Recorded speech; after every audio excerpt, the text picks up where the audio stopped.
Yes, we are live. Hello, good evening, everybody. Sorry. We are gathered here to start our study group for tonight. So, good evening, everybody at home. Good evening, everybody here. Good evening. We have been doing our studies live online also, so everybody has a chance to participate because a few people are still staying at home with all that's going on. So we wanted to give everybody a chance of still keeping up with what we're doing. So we only film the screen so you can see the text and you can hear us talking, but we won't be here in front of the camera the whole time. We just started, so this is our second meeting of 2021, so Happy New Year for whole, I haven't seen yet. And we have a couple changes on the schedule for this year. So we just had a few of our lecturers, unfortunately they moved out of New Zealand or can't do lectures anymore for bigger reasons. So because it's just mainly 4 of us now, we decided to reduce the number of the lectures a little bit, just to become a little easier on us. Producing a lecture every other month can be quite hard when you have full-time jobs. So we are doing just one lecture in the end of the month.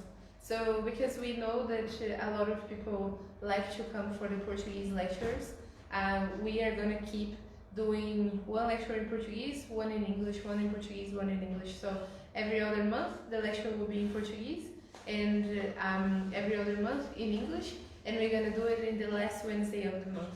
So next week, it's the last Wednesday of the month, and we're going to have a lecture in Portuguese by Lucas, and then the following month, so the last Wednesday of February, we're going to have a lecture in English, and that will be Mani, I think? Yes. I did the schedule and I don't know. So we're just gonna take turns then with the Portuguese and English every Wednesday of the month. So today we are doing our study group. So like I said, we're just gonna film here in the front. And as usual, we have also the studies on Monday. So on Monday we do the mediumship or the edges. So this study is more frequent. And if anyone has interest about maybe a new class, we don't really have plans for that, but we would like to know if more people are interested. Maybe there's something we can do about it, so maybe talk to us. And we have also the kids study, so the youth, child and youth studies on Sunday morning. They should return when school returns, so after the holidays, the school holidays, we should return with that too on Sunday morning. So if anyone has kids and is interested in enrolling them, please let me or Mani, Alcione, Lucas, Renata know, and we'll be happy to have them on Sunday. So as usual, we're going to start with our reading, so I'm just going to step out.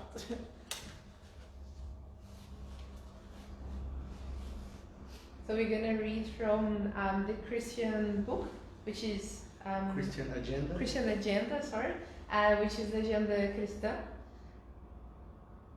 in your benefit. Do not fret over the ignorant person. Surely they have not had the opportunities which illuminated your path. Avoid trouble with those who are fanatics. They remain imprisoned in exclusivism and deserve compassion, just as any other prisoner. Do not be perturbed by an ill-bred person. In most cases, the one who is unsociable has a liver complaint and bad nerves. Help the companion who is insecure. Perhaps they do not have enough to supply their needs, while you retain an excess. Do not be angry with an ungrateful person. Probably they are confused or inexperienced. Help those who make mistakes. Your feet walk on the same ground, and even if you possess the possibility to correct them, you have no right to censure them. Pardon the deserter. He is weak and will return to the lesson later on. Aid the sick. Thank the divine power for the state of equilibrium you are able to conserve. Forget your accuser. He doesn't know your case from its beginning. Forgive the transgressor. Life will take care of him. That's it. So if everybody at home wants to join us, we are going to do our initial prayer now.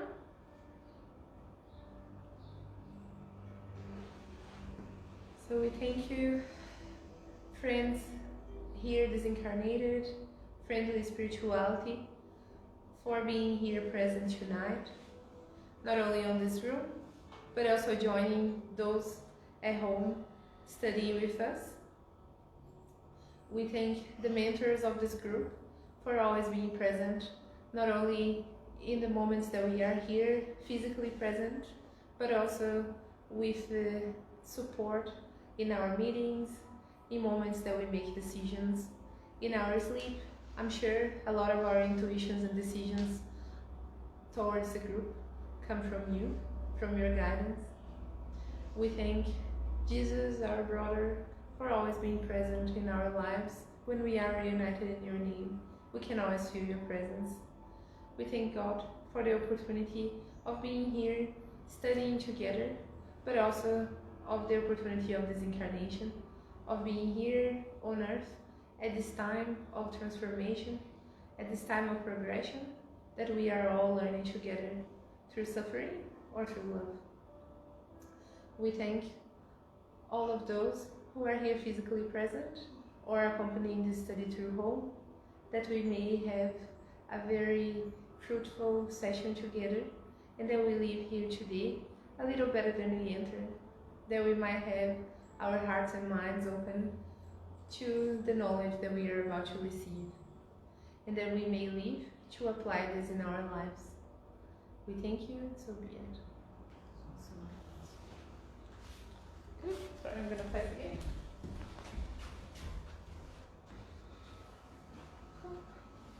So we are on chapter 10 of the Gospel, and chapter 10 are Blessed are the Merciful, and we have been in chapter 10 for a few weeks, so before. Since last year. Since last year. So it's been a long time. I believe it's about 3 meetings we have been doing in chapter 10. So last week we were talking already about Blessed are the Merciful. So was anyone here last week that wants to talk a little bit about what we talked about? Or you guys talked about, because I was not here.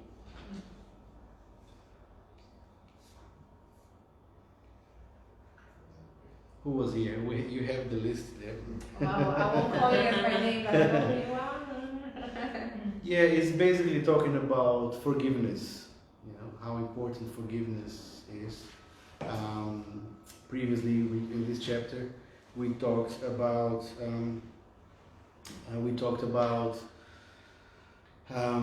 need to be merciful so we can receive mercy from God.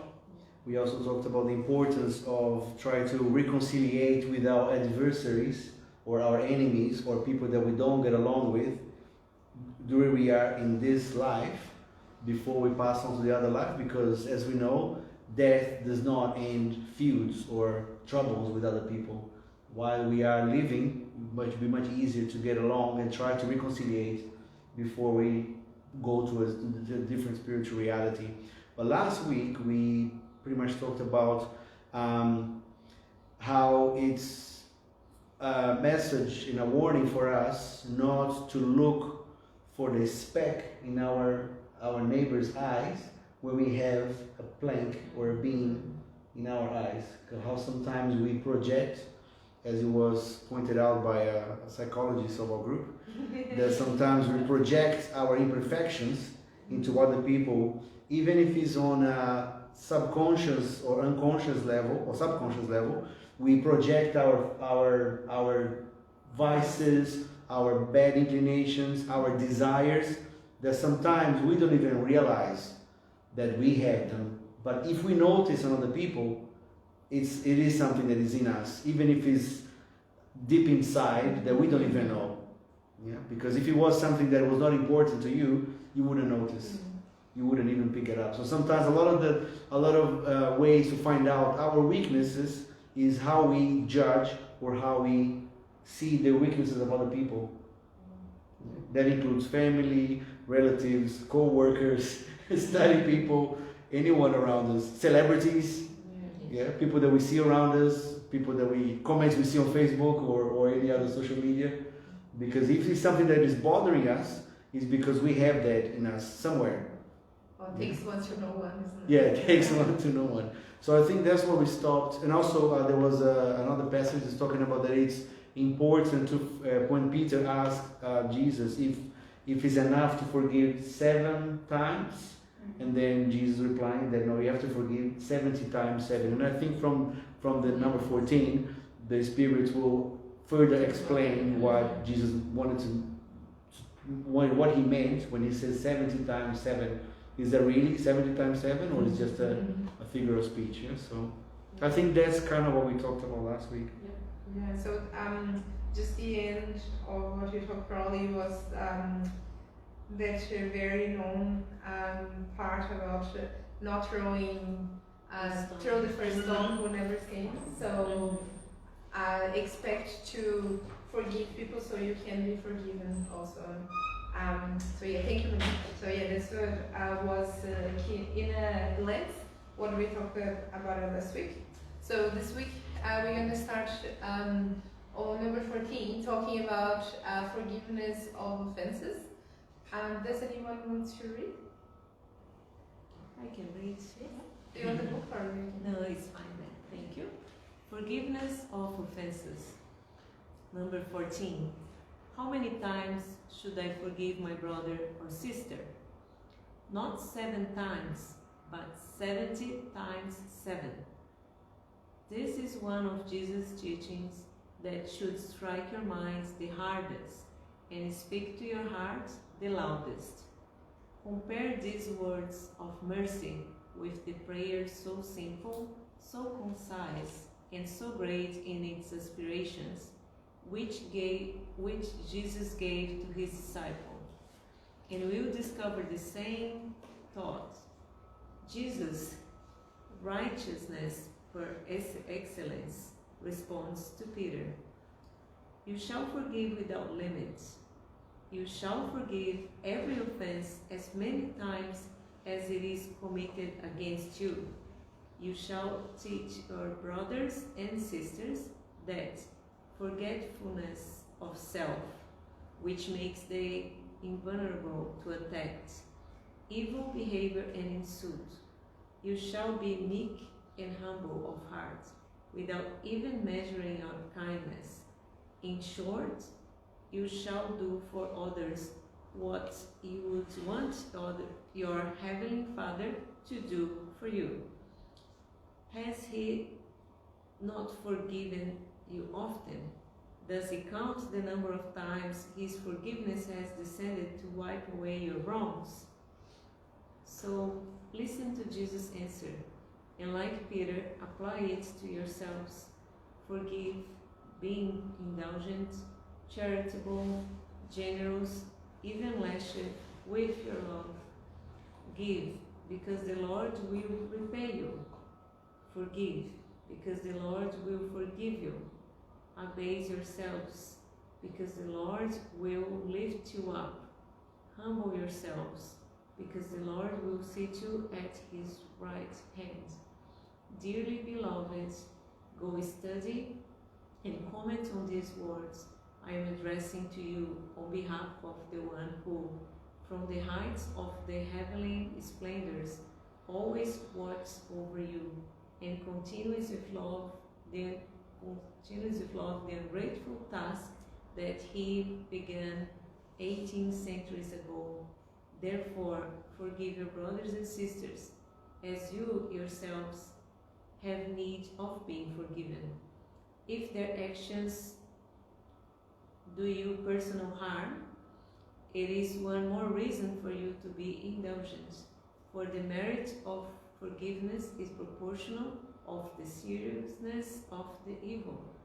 There will be no merit in forgiving the errors of your brothers and sisters, if they have done only little harm. Oh, Spiritists, never forget that in words as well as in actions, forgiveness of wrongs must not be an empty expression. If you say you are a Spiritist, then be so. Forget the evil that has been done to you and think of one thing only, the good you can do. Those who enter upon this path must not wander from it, even in thought, because they are responsible for their thoughts, known by God. Therefore, empty your thoughts of any sentiments of rancor. God knows what lies at the bottom of each one's heart. So happy are they who can go to sleep every night saying, I have nothing against my brother.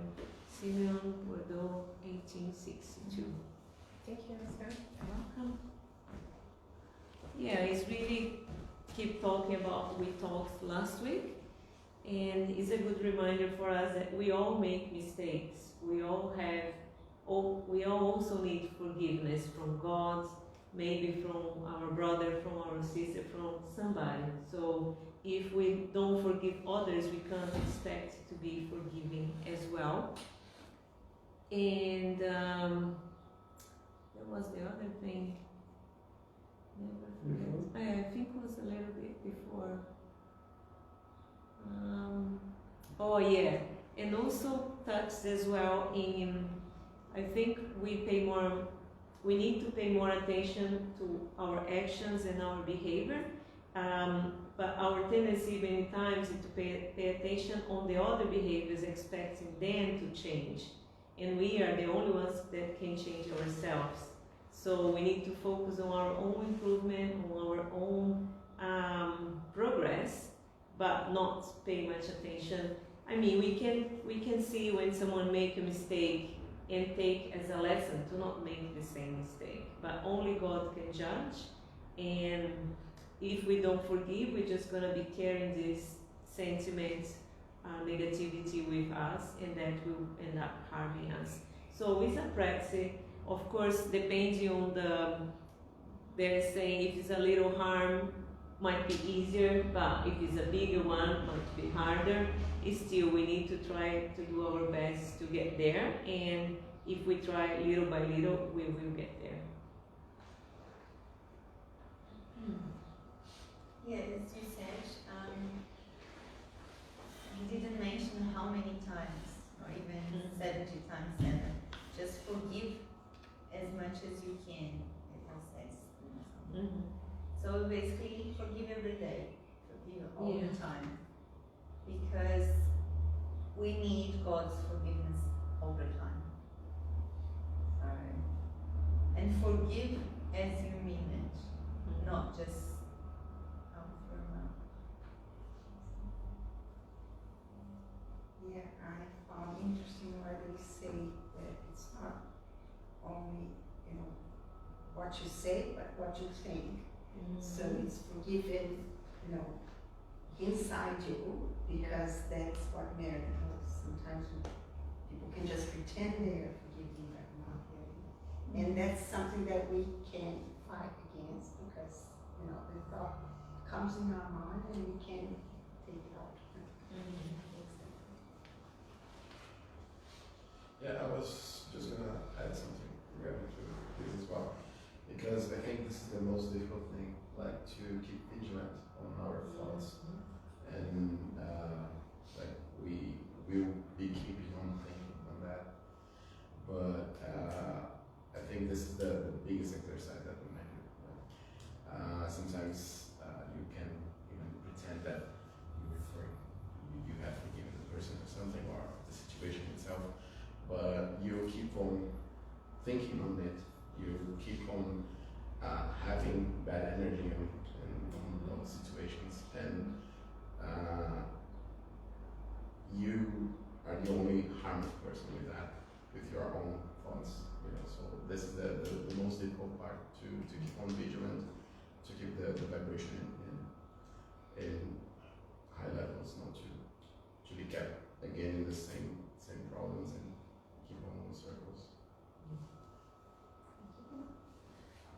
Yeah, I think you I really like the beginning when he says that Jesus taught us this lesson not only when he told us that we need to forgive other people 70 times 7, but also when in the Lord's Prayer. So it says in the beginning, like how in the short but very precise prayer, he also taught you the same, which is forgive to be forgiven. So if we think, and then it says like, oh, how many times God needs to forgive you, and does He forgive you every time? We know He does. So if we have unlimited forgiveness from God, who are we to judge other people and actually stop forgiving them after X amount of times? So we should forgive everybody unlimitless.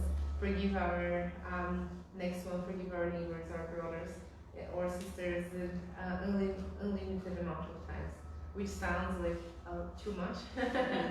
And I find that in the world today, it's can be quite tricky being a very forgiving person. You might be seen as silly or naive because you're always forgiving and keeping tripped by the same person. And there's an interesting, just about some commentary, and I can't remember which question is that also in the Spiritism book, but just saying that what is forgiveness about? It's not that you're going to keep passing through the same situation over and over. It's forgiveness is just meaning that you're not, if you're saying from the heart, that you're trying your best not to be harmed by that anymore, and then you move on. So it doesn't mean you have to be close to the person going through the same thing over and over. You're not going to be there looking to be harmed, looking to receiving the same trouble, to be able to forgive the person again until a point that you're not going to be able to do it anymore. But that is okay to remove yourself from situations and around places that is not healthy for you. That's okay. It doesn't mean you need to be going through that as many times as possible or the other person needs. But the forgiveness is also an act of charity. So when it says like also be forgiven, be charitable, be kind to the person next to you. So forgiving the one next to you, the person that harmed you, is not just for your own good. Like I was saying, it's of course we carry that we cause ourselves a lot of harm by holding a grudge, by holding the person responsible for something that they did maybe sometimes so long ago that actually caused you more harm than good. But it's also when you forgive and actually manage to forget, and forget not being like, oh, I don't even remember it happened anymore, but it's just that you're not holding a grudge anymore, that it doesn't mean a big deal for you anymore. And to get to that stage when it's something really big, it's really hard. And the only way we can do that is through love. So forgiveness in the end is towards a bigger thing, not someone that steps on your toe and you're like, oh, I'm sorry, it's fine. And then you don't remember anymore. So that's actually forgiven. You can even, oh, remember the other day when I stepped on your toe? Oh, no, I didn't remember the story. So it doesn't have to be like that you don't actually physically remember anymore. But it's something that doesn't cause you harm, that you actually don't hold the person, that you're not angry at the person anymore, so you actually forgive them. So that's quite hard to do, but the only way is through love. So that's charity is an act of love. So when we manage to forgive people and actually not hold that sentiment towards them anymore for something that they did, that's true forgiveness. But we all know that's not so easy. I won't get to the pen, but it's okay. You may talk. Yeah, I think it's interesting how, and like Carol just very wisely mentioned, that in this passage, towards the end of the chapter, he brings up that forgiveness is an act of charity. And because on the Spiritism book, on question 866, when the Spirits ask what is the true, who is the true model of charity, and then he said just like Jesus, and then he gives us the BIF, B-I-F. to be benevolent to everyone, to be indulgent, and to have forgiveness towards other people's mistakes. And he uses that. I'll just go back to what I think it was on before. So listen to Jesus' answer, like Peter, apply it to yourselves. Forgive, be indulgent, charitable, generous, and even lavish with your love. Yeah. So as we know, one of the maxims of Spiritism is that without charity, there is no salvation. So by default, without forgiveness, there is no salvation. So it's very important to keep that in mind, that he's talking about the true forgiveness, not to forgive somebody to put them down, or to try to teach them a lesson, or try to humiliate somebody. We can't do that. You know, we only forgive if the person do something, prove, I forgive you, but I need to prove to me that you won't make the mistake again. How can I trust you? So that's not really true forgiveness. It's a step, I guess, is a one step towards that direction, but it's not true charity like Jesus told us. Because we sometimes, when you think in English, we try to have a bit of a misunderstanding of the word indulgent, because in English is a lot of it is more used for self-indulgent, when you're going to indulge yourself, like that Magnum advertised, that ice cream. Indulge yourself with a Magnum. So, but in this sense, it's more of being tolerant. Tolerate what other person is doing. Like, okay, like in Portuguese, tolerar, ser indulgente means to tolerate what other person is doing, not to put a lot of importance in what other person is saying. But we have a lot of little finicky, like somebody do something to us, we already feel our pride already feels hurt, because we are still on that sentence. And just to thinking back to the beginning of this chapter, when it says, be merciful towards others so you can receive mercy.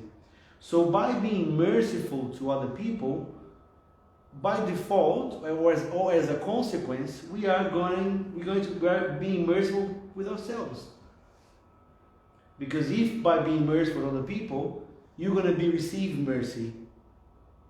So by doing things for others, you are also helping yourself as a consequence of that. Of course, you're not going to be doing that thinking, I'm going to be merciful, so I'm going to forgive so I can be forgiven. Then once again, that's not the true charity. But when you do it true charity, true forgiveness, without holding grudge, without expecting anything back, that's when you get the advantages, and you reap the fruit of that action that you did. So it is an important message that we have, to be merciful, to be forgiving, not forgetful, but forgiving, because those experiences that we go through, it help us to remember to build our character, to be who we need to be. But that remembrance will bring us a feeling of trying to help the people that are in need. Because remember, once I was in that situation, you can empathize with people because you also suffer like that. But not to use that to get revenge or bring it back to your current reality. I'll throw the pen back to you. Just a shout out to some people that are here from Tauranga, from Canada. So I hope you guys can hear well and enjoy as well. When you're skipping a night, if anyone wants to ask or comment on something, you guys can write also. Yeah. I also like the part that says, if you were a spiritist, be a true spiritist, and which means we should always be trying to work on ourselves, right? So forgiveness is a big part of that, probably the biggest of all. I think we can read just a little more of the 15 is actually not that big. So does anyone else want to read, or you want to keep hearing the beautiful voice from Alcione? Okay, I can keep going, no problem.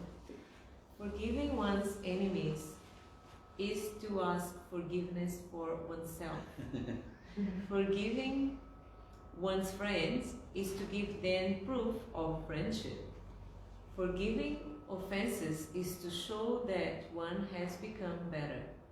Therefore, my friends, forgive, so that God may forgive you. For if you are hard, demanding, and inflexible, if you are severe towards even a minor offense, how can you expect God to forget that every day you are in even greater need of indulgence? Oh, woe to those who say, I shall never forgive, because they speak their own condemnation. Moreover, who knows if looking deep down inside, you might not discover that you yourself were the aggressor? Who knows if in the fight that begins as a pinprick and ends up as a rupture, you did not throw the first punch? If an offensive word did not escape you, if you used all the moderation necessary, of course your adversary erred in demonstrating excessive susceptibility, but that is a reason for you to be indulgent, so that you do not deserve to reproach directly at you. Let us assume that you truly were offended in a particular instance. Who could say that you have not poisoned the matter with reprisal, and that you have not let what could have been easily forgotten degenerate into a serious quarrel? If it depended on you to prevent the outcome, but you did not, you are blameworthy. Finally, let's assume that you have absolutely not to be blamed for. In that case, you have even greater merit if you show clemency. However, if there are two quite different manners of forgiving, there is forgiving from the lips and forgiveness from the heart. Many say to their adversary, I forgive you, while in words they feel a secret pleasure when ills befall them, and they themselves that they got only what they deserved. How many say, I forgive, and then add, but I will never reconcile. I never want to see that person again for the rest of my life. Is that forgiveness according to the gospel? No. True forgiveness, Christian forgiveness, is the kind that casts a veil over the past. It is the only kind that will be credited to you, for God is not satisfied with appearance.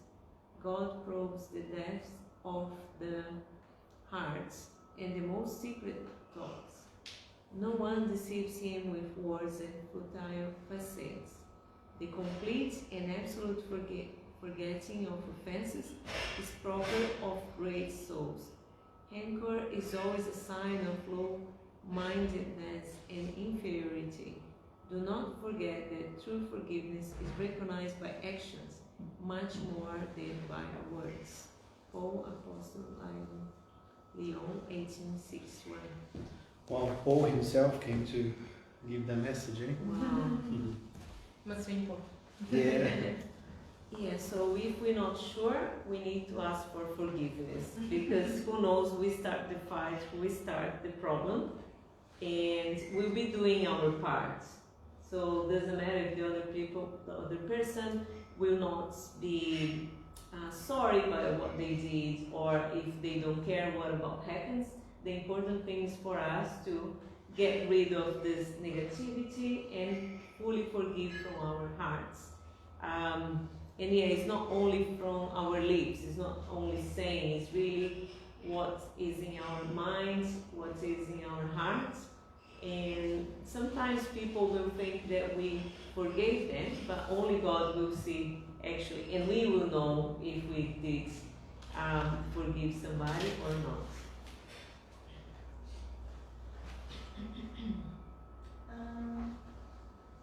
Yes, just reinforcing what we had spoken on the previous question, and a summary of the whole thing that is quite caught my do not forget, the last paragraph, do not forget that true forgiveness is recognized by actions much more than by words.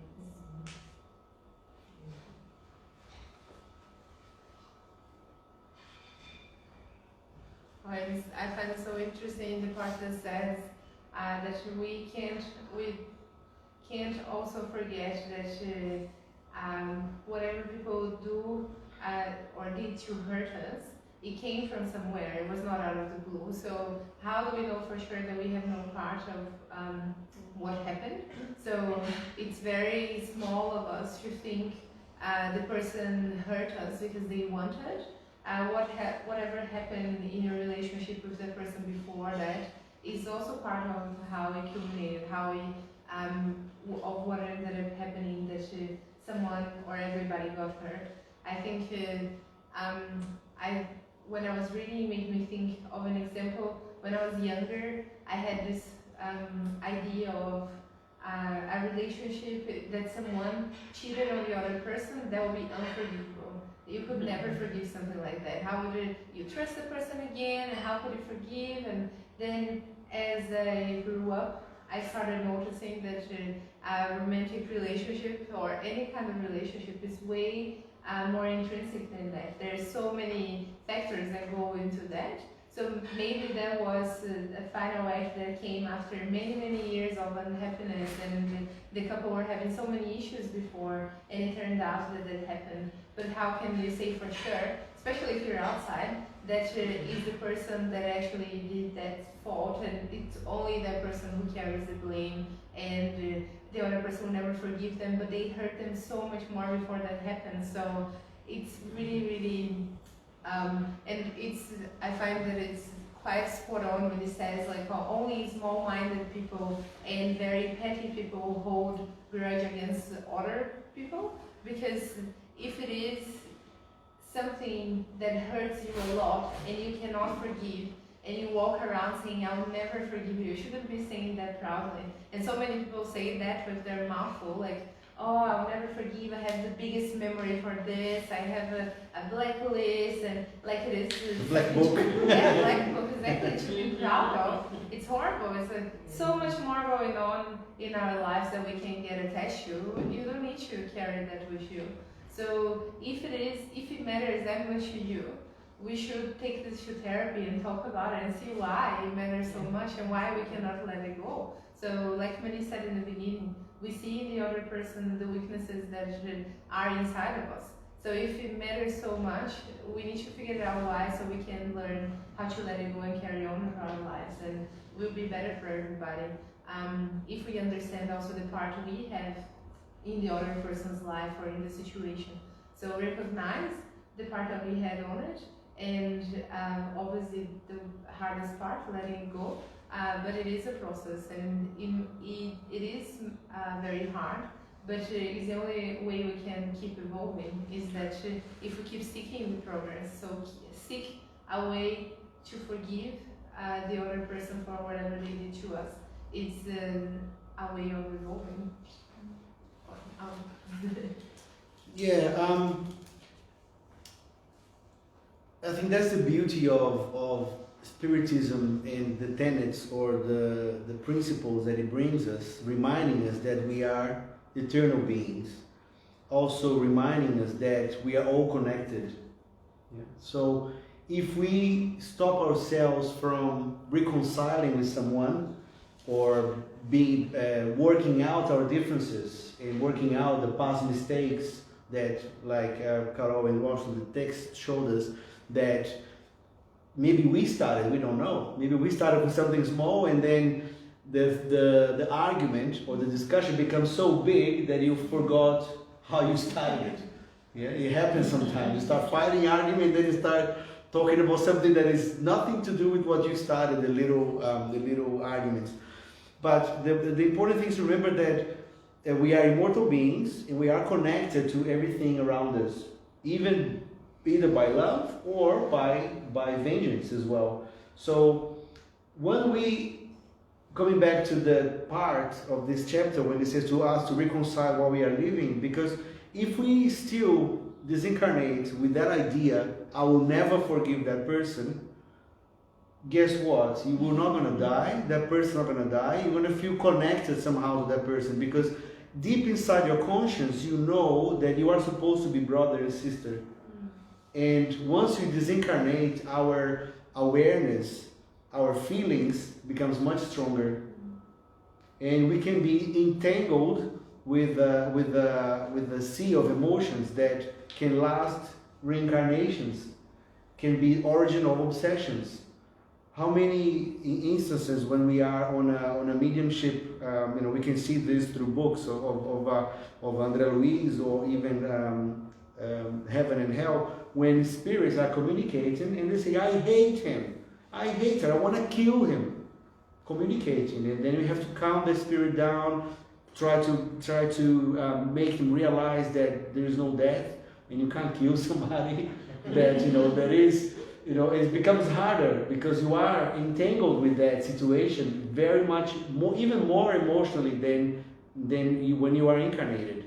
So it is important for us to be open to the possibility of reconciliation with anybody, because we are all learning, we are all going through this incarnation, and we are all in different levels, and we have to understand that just as sometimes we feel that somebody did wrong to us and we cannot trust that person anymore, we have done that before to somebody else, and sometimes we're still doing it. I'm talking about trust because we have a question here by Lionel. He's asking how to show forgiveness and put a veil over the past when they consistently act in bad faith, or a person that consistently shows animosity, spite and lies all the time. So I think coming back to trying to answer Lionel's question, is we have to remember that first, if that person is in your life, is for a reason that is unknown to you right now or to us right now, and that trust is to understand that that person is not in the same position that you are or that we are here, to understand that this no lack of trust, but this mechanism works, that you have to forgive, that you shouldn't lie and you shouldn't deceive the other person. So we just have to take the higher ground and understand that that person is yet to learn. And of course, I'm just saying that, but it's not easy. I go through this, sometimes where I can feel hurt, or and I have to swallow my pride and try to work in a way that, okay, you can, like Jesus said, you have to forgive 70 times 7 until that the situation is overcome. And by your actions, just like Marcia said, forgiveness is recognized by actions much more than by words. And it could be the case that sometimes that task is too much for now, and sometimes you have to put a pause into it. But the sooner we start to work towards it, the easier it's going to be. Because if you don't work it out now, it's going to have to work out in some other situation, which could be harder. I hope that answers the question.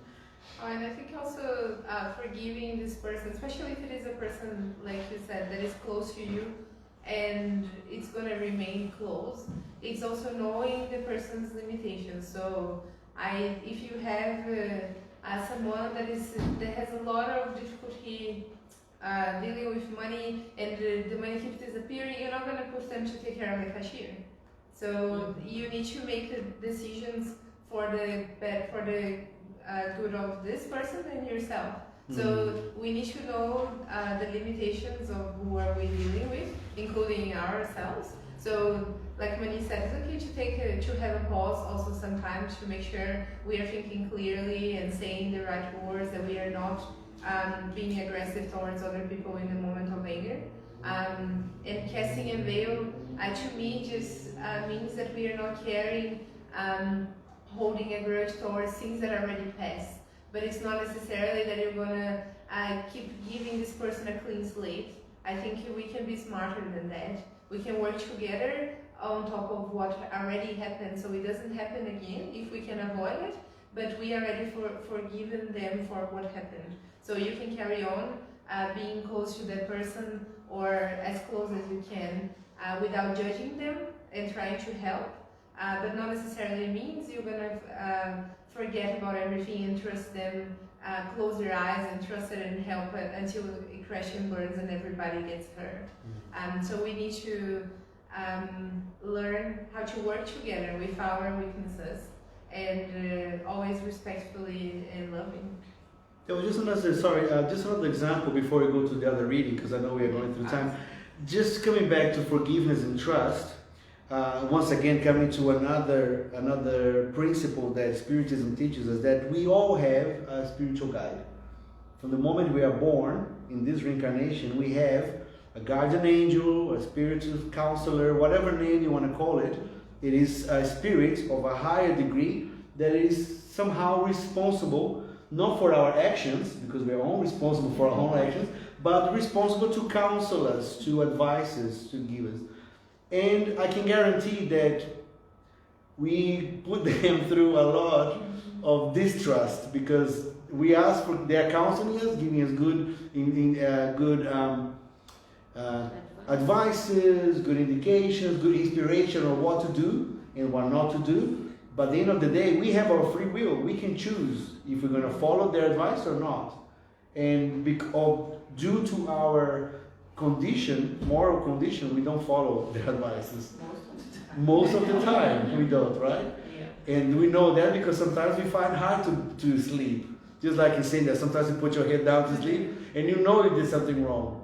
So imagine the trust and the forgiveness that these spirits have. You know, because they are counseling us when we follow their counsel, but sometimes we're not interested. Instead of listening to what they're saying, we try to gossip, we try to have rancor or vengeance, feeling of vengeance towards the people or the person. They won't be giving us counseling anymore, but they're still there.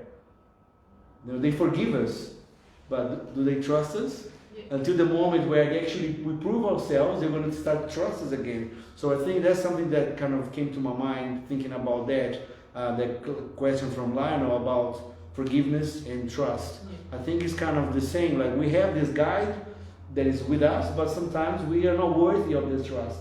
Yeah. But they still forgive us because they always will follow us because they are of a higher degree of elevation. Sometimes I imagine that like a soccer game that you keep screaming at the screen saying like do this, but they can't hear you, so always screaming. But can you just tell me which slide is that one? I think now we are on 17, maybe, or 16? Yeah, 16, indulgence. Just the slide number, like if you... Oh, the slide, okay, yeah. So it's slide number 27. Starting on 27, yeah. Yeah. So we're gonna do now the Spiritist book. And Lionel is just is saying the person has very limited emotionally. He's a 3-year-old. Good one, Lionel. Good, Lionel. Give it time. So lots of forgiveness.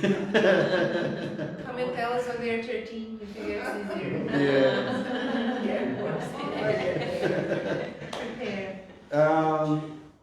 Slide number 12. Okay. Cute. So, I don't have. What is the beginning of the chapter? What is the name of the chapter? Is life on the spirit's world? Chapter 6, Spirit Life. Spirit life, yeah. Yeah. Or in some other editions, life in the spirit world. We talked about the errant world, or the errant state, which is the state between reincarnations. We know very well the incarnated state because we're here right now. But what happens when we go between one and the other? We have this space or this state where we are errant. We are wandering in the spiritual world. And also the last time we talked about the transitional worlds. There are worlds where they are like a campsite where spirits go and rest, repose. Remember the word repose? Yes. Repose, rest, prepare for the next reincarnation. So we are talking about that now. We're going to be talking a little bit more about the perceptions, sensations, and sufferings of spirits. Good. I think, Thank it's, you, I Ronnie. think it's a little bit too small, eh? Maybe we can make it a bit bigger. I Is can it pass next it on this one also if anyone wants to read here, if it's too small. So on the I'm just thinking of the one on the side. Yeah, it's better now. on the Spiritism book, we just do one question each. So also only read before, so if Ricardo can start. Yeah, sure. Through 3.7, once in the world of spirits, does the soul still have the perception it had in this life? Yes, and others that it did not have because its body was like a veil that obscured them. Intelligence is a natural attribute of the spirit, but it is expressed more freely when it's unshakable. 238. Are the perceptions and understanding of spirits unlimited? In other words, do they know everything? The nearer. Nearer. The nearer they approach perfection, the more they know. If they are high order spirits, they know much. Lower order spirits are more or less ignorant on all subjects. 239. Do the spirits comprehend the beginning of things? That too depends on how evolved and purified they are. Low order spirits do not know any more than our humans. 240. Do spirits perceive time as we do? No, and that's what causes you to misunderstand us when it comes to setting dates or epochs. The spirits live outside of time as we know it. For them, duration of time practically does not exist.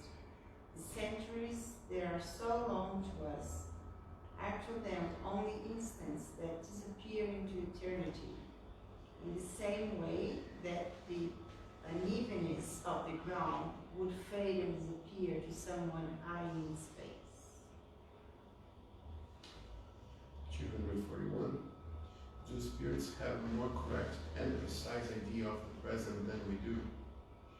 More so or less so? Like someone who sees clearly has a more correct idea of things than a blind person.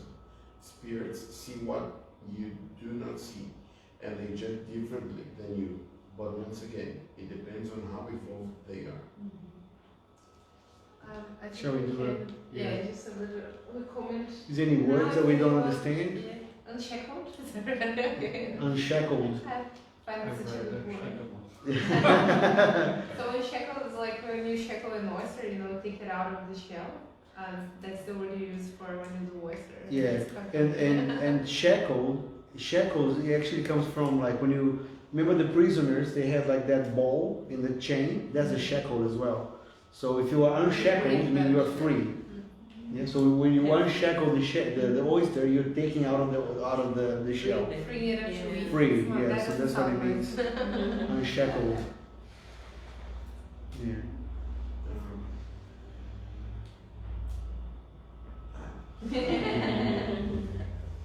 So, summarizing, they're saying that the spirits, Want to go back one or? yes, please, they have the perceptions like we humans have, and their understanding and their comprehension depends on how evolved they are. So it's like a continuation of what happens.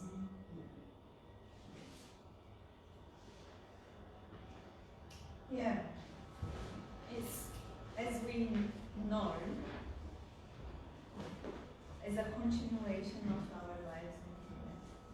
So it was really clear brain, they have their perceptions in a higher level. And of course, the ones that are lower won't understand as much. But as was mentioned somewhere there, we do know how life it is on the other side. So even what we think that we know, that we can perceive or realize, is different on the other side. So it's the same but different.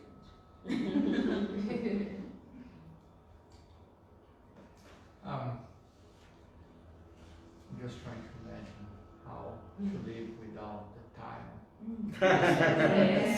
We don't know how. But remember, Yeah, I know, lots of things. time is relative. Yeah. Someone has said that.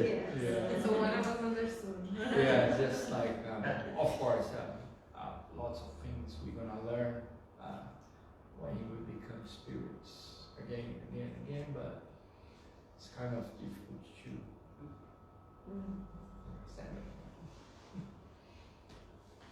it. We have our literary thesaurus here, which is Catherine Jackson from Canada, just putting the meaning of unshackled, liberate, set free, release from shackles, chains, or other physical restraint. His feet were unshackled. Nice. Thank you very much, Catherine. So like we say, we have a little thesaurus, little dictionary that explains to us. So I think it's interesting that it will be like Marcia said, it's a continuation of our lives. So it will be just going to Queen Street, for those who are not in New Zealand. Queen Street is the main road in Auckland. Do you know about the Milky Way? Somebody will say, oh yeah, I know the Milky Way. Oh, I know that is the galaxy where our solar system is. Somebody says, yeah, I've heard of it. Somebody will say it's a chocolate. Yeah. So it depends. It depends. People that have studied astronomy, thank you. Maybe astrology they will know too. Yeah, they will know about that. Or if you go and stop somewhere, do you know who, I don't know, John Alomu is? Somebody that likes rugby will know who John Alomu is. Somebody that doesn't know rugby, don't know who it is. So it's just, the more the person is interested in that, or in this case, more evolved, will understand more the reality of his spiritual nature. So it just depends. We are in such a world that is so varied in different degrees of spiritual elevation that the answers that the Spirit will give us will be broad. That's why it's important to analyze everything that the Spirit tells us so we know that it is true. Coming back to Ricardo's point about time. What is time? Time is a measurement that we use depending on how long it takes the earth to rotate on itself and how long it rotates to go around the sun to form the seasons. So this is our concept of time. If you are in the spirit without a physical body, that concept or that perception changes a lot. Yeah. Well, of course, we are still connected because we are still connected to the psychosphere of a planet, so we do have a concept. That's why he's saying here that's why it's hard for you to understand do spirits perceive time as we do? No. And that is what causes you to misunderstand us when we come to setting dates and epochs. In the Medium's book, Kardec even says that do not believe in all the predictions that are precise. On that date, on that month, or that year, something will happen. Because in the spiritual world, we sing this on 2012, and then the data limite of Chico Xavier, and all these ideas that we have, of time. But time, once again, time is relative. Yeah. So it's interesting to have this concept, but I think there's important to know that we do retain some of the perceptions of planet Earth when we disincarnate, depending on our degree of evolution. I think that's one of the main things that they are trying to express here. Thank you. And I think time, like everything else for us, it came from the need we have to label things and name things and get. So it's when you and I find it interesting the first question that it says like, oh, so can the spirits feel and know everything that you know here on earth? Yeah, you have all those feelings and all those thoughts and more, because what is limiting us is the matter in the planet that we are and the body that we are incarnated on. So when we disincarnate and we actually get unshackled of this body, we actually get way more to experience, way more to see, much more to hear and feel, much more than we can inside of this body that is made for. The structure is made for us to feel and hear and see exactly what the amount that we should. So how many times in the Spiritist book or in the literature, Spiritist literature, the spirits tell us, oh, but you won't understand this, it's not your time yet, or you need to, and they say so many times, we use a word and they say, oh, this is a word that you need to use for that, but it's not exactly that. But we can explain it because right now you can't understand. So there's so many things we don't know, and we just need to label things to better understand, to enter in our minds. And that's why this concept of no time is so foreign. But I imagine, and that's more or less what they explain, that once disincarnated and you have time to adjust to that, it's not just disincarnating, your body, close your eyes here, you open your eyes on the spiritual plane, it's already working and seeing people. We have a long time of that we are asleep, that it takes us a while for our spiritual for a spirit to get used to where you are, and slowly the memories come back. So it's a long process, and then again long for us here on earth, that sometimes it's very short for the spirits. So how many mediunic messages say like, oh, soon it's gonna happen, and soon for us it's like tomorrow, right? And for them sometimes it's centuries until it happens. So when we say we are passing through the planet of trials and expiations into the regeneration, to me it felt like they've been telling me since I was a kid that it's happening.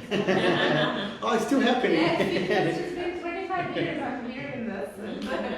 And it's still going on, and we know it's quite far, in our opinion, but probably from the spiritual point of view, it's really close. We are closer than we ever been, so it's really close. Anyways, yes, we are getting short in time. Can I just say one actually is an anecdote, like a funny comment that I heard, not from a spiritist, actually from a pastor. He meets up, there's a spirit that goes to the spiritual world, and in this tale, he meets God. He must be a very high order spirit. Mm-hmm. He meets God and says, wow, God, I have never thought I would meet you.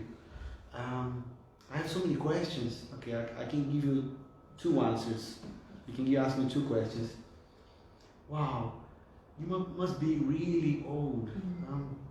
Yes, I am infinite. How much or how long is like 200,000 light years for you? Oh, just 1 second.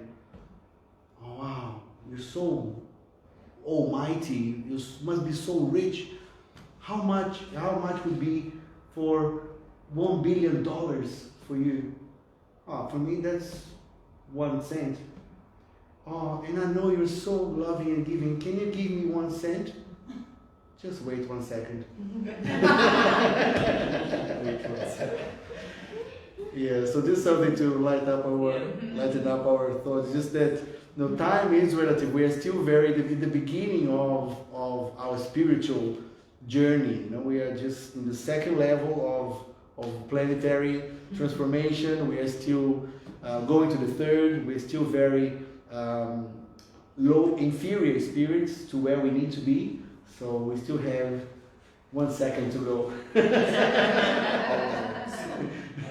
Very soon. Yeah. 1 second or 2. 1 second or 2.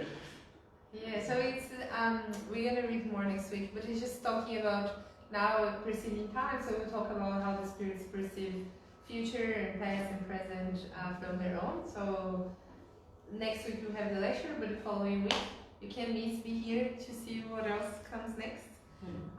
Can you just come back so I can see what is the Oh yeah, please? we are on 13.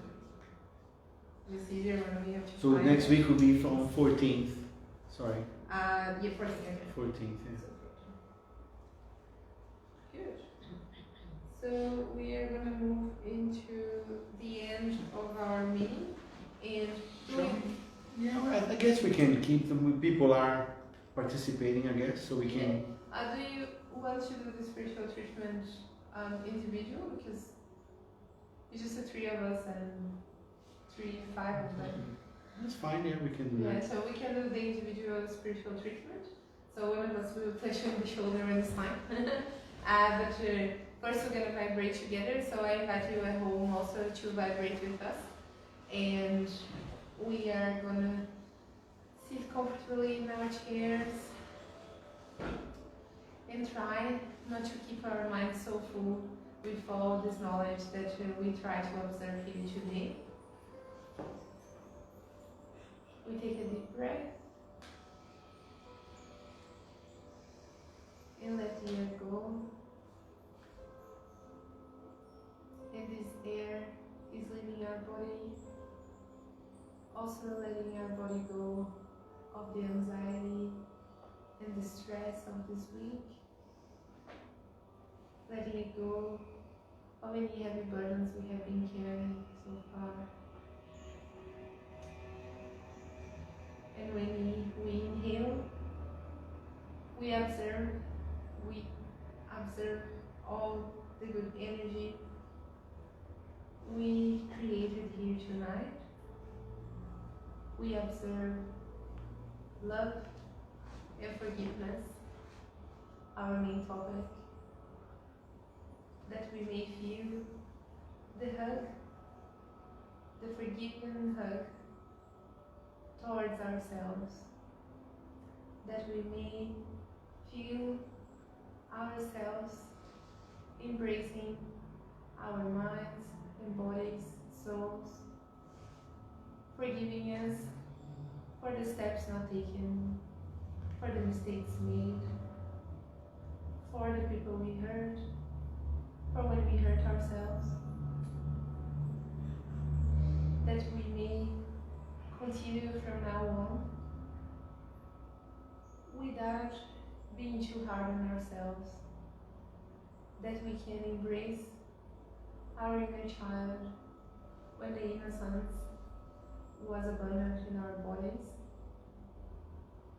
that we can carry on, casting a veil in what passed, and moving forward, always evolving.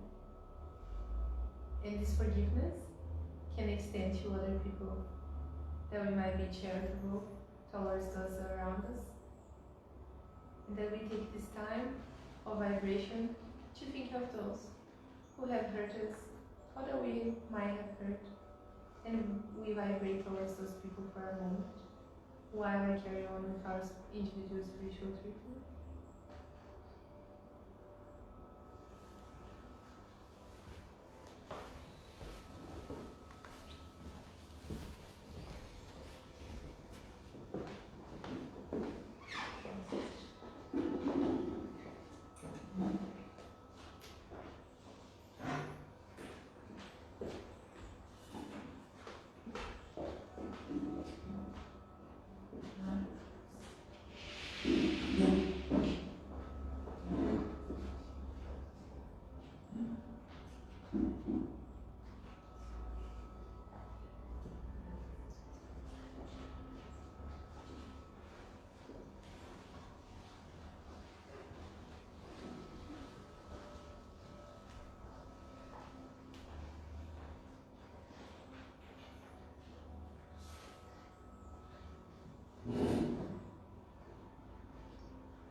thank you, God, once more for the opportunity of being here, for this gathering, for the friends we made here and we keep making, for the friends far away, across from oceans and other cities, states, countries. We thank you for the Spiritist doctrine that keep guiding us through this incarnation and that brings us together not just today, but through the course of this incarnation. We ask that this vibration we generate here tonight reach those in need in these trying times on earth.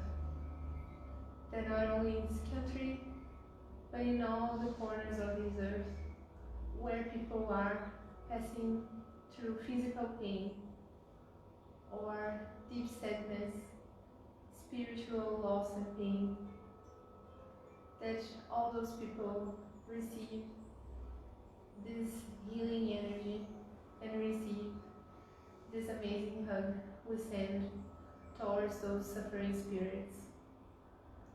That those disincarnating, leaving earth now in these trying, troubling times may be received on the spiritual plane with lots of patience from those spirits who are now working in the front lines in the spiritual plane, welcoming them and explaining to them how their return to the spiritual life should work. We pray that all of those that stay here on earth can understand that life goes on, and doesn't matter what the situation is, we are never alone. So we thank you, God, for your unlimited forgiveness towards us, for being on our side every day of our lives, every day of our incarnations. We thank you for your forgiveness, for your kindness, and for all the opportunities you give us to make it better, to make it a better life, and to keep evolving. Please bless those who couldn't be here tonight, incarnated or disincarnated, that they may receive this energy too, and that they might be here with us next week. Thank you, and so be it.